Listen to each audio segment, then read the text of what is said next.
गजब के रूप तोहर छिका ए गौरा, तनी सा भांग तू पिसदा ए गौरा। सावन के महीना में गर्मी लागे बेसी, कुटिया में तोरा लगा देबो एसी, कुटिया में तोरा लगा देबो एसी। गजब के रूप तोहर छिका ए गौरा, तनी सा भांग तू पिसदा ए गौरा। सावन के महीना में गर्मी लागे बेसी, कुटिया में तोरा लगा देबो एसी, कुटिया में तोरा लगा देबो एसी।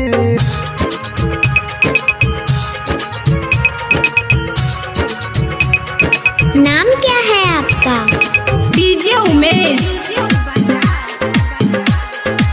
देख देख के गौरा हम छियै परेशान है, अचरा में रख ले बारू हमरो त भांग है, अचरा में रख ले बारू हमरो त भांग है। देख देख के गौरा हम छियै परेशान है, अचरा में रख ले बारू हमरो त भांग है।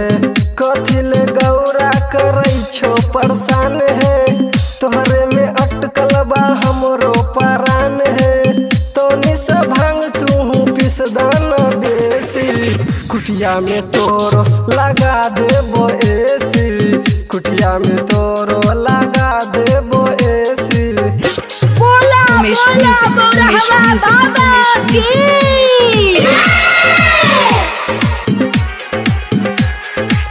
चुए छ गौरा तेरा शरीर से पसीना, अब न तोनी सा डोला दीही देना, अब न तोनी सा डोला दीही देना। चुए छ गौरा तेरा शरीर से पसीना, अब न तोनी सा डोला दीही देना। राइटर रविंदर नाराह लगा दे, गुडू प्रेमी देखो भगती में झूमे। हमरो तो बात गौरा माना तनी बेसी, कुटिया में तोरो लगा देबो एसी, कुटिया में तोरो लगा देबो एसी। गजब के रूप तोहर छिका ए गौरा, तनी सा भांग तू पिसदा ए गौरा।